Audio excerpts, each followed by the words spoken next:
girlfriend. That sounded weird. Like, really weird. I would go in the closet now and be like, oh, hey, look, it's a top hat. Because I'm just that cool and I got a tattoo. Because I'm awesome. Oh, hey, dog.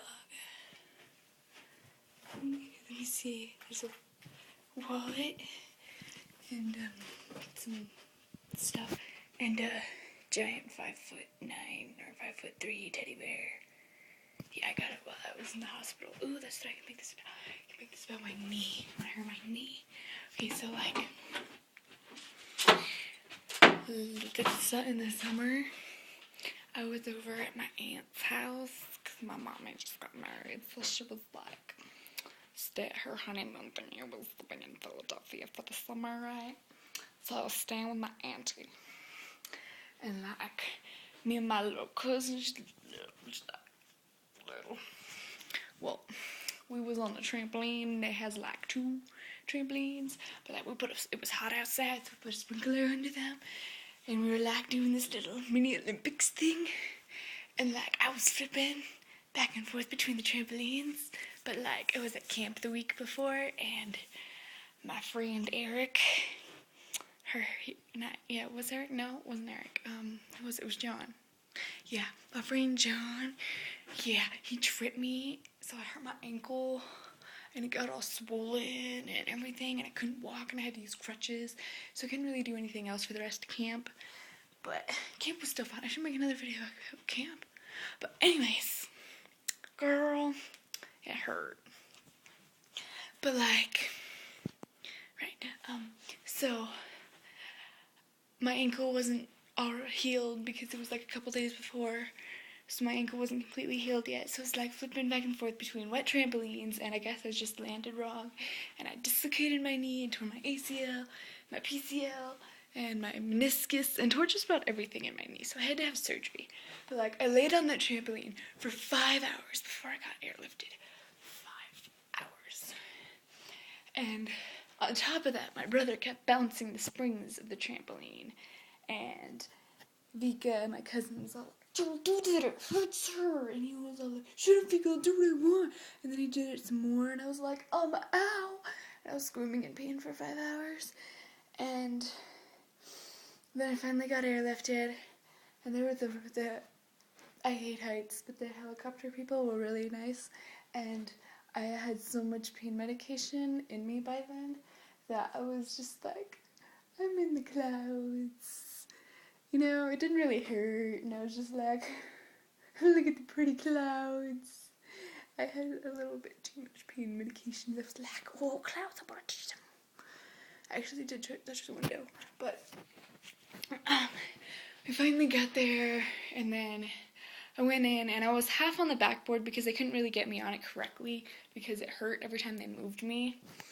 So I was like, and the couple-hour helicopter ride, like, to the hospital, because I was in the mountains, I like kind of slid off the backboard a little bit, so I was like half on the backboard, half off, and they couldn't take me off of it until they gave me like enough pain medicine to knock me out to put my knee back in place because I dislocated my knee, right? So then I go in, I get to the hospital, and I'm like half on the backboard, and I have to go have x-rays like that, and this stupid person x-ray dude, like, you know the little boards, they have the film, he dropped it on my knee. I was like, how? He was like, oh, I'm sorry. I'm like, how? And it hurt really bad, but I finally got my x-rays done, and then I went in, and then the doctor finally showed up, with all the people with the medicine and stuff, and then he's like, he gets this big guy, and he's a nurse, but he's like big. Like, not fat, but like really muscly, and just like big, and I was like, he's gonna be the one to put my knee back in place. But they only told me I'd be half knocked out, so I was like, wait, I don't want to watch you push my knee back in place. So, like, they put the nose thing in, but I had a nose ring, so it like didn't work very well. But they had to put it in anyway, and like they gave me the medicine and I was just like sitting there, and then I eventually passed out, and my aunt told me like how I talked.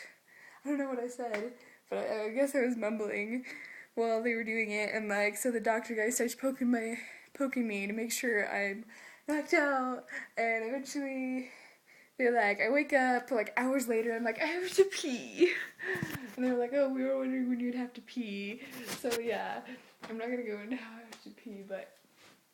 And then a couple days later, I went back to my aunt's house. I stayed there for like a week or two, and then me and my brother flew out to Philadelphia because hospital in Philadelphia is much better, and the doctor in Idaho where I got hurt probably would have like screwed it up. But like none of my friends visited me in the hospital while I was in Idaho. Like only Misha and my little brother visited me. I was like, come on, guys. I'm traumatized for life, and you don't even want to come see me? Thanks. I felt so unloved.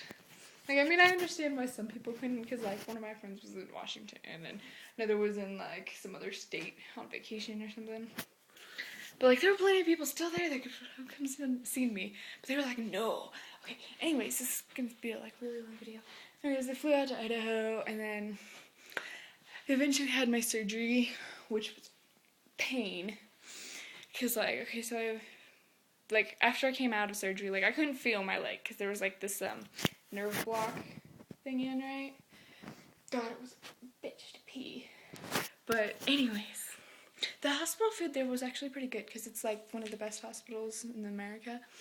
But, like, once the nerve block wore off, hours of screaming and crying and wanting to die because it hurt so bad. I was just like, kill me, kill me, kill me. And it was just like that every day for weeks and weeks. And then, once I got to go back to my 4 people in a 1-bedroom apartment, me sleeping on an air mattress in the kitchen, my brother sleeping under the table.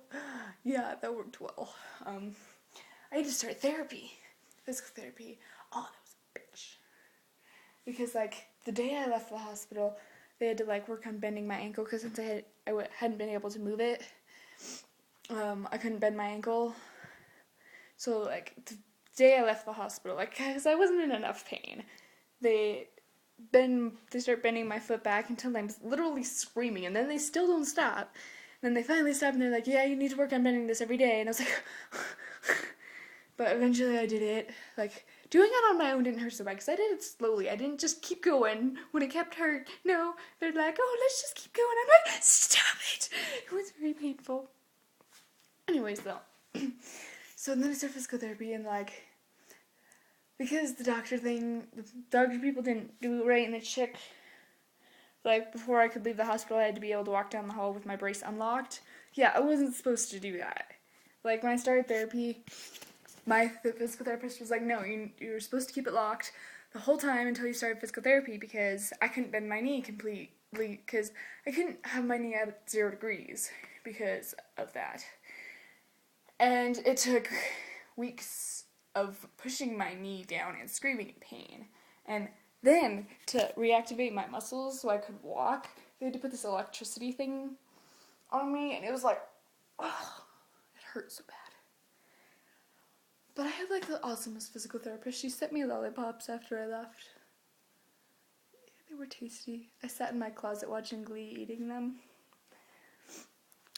Yeah, but anyway, I should be able to go snowboarding in February if I start therapy soon, which I need to, because I haven't been to therapy in, like, a month or 2 months, so my knee's really starting to hurt. But yeah, that's it. Bye.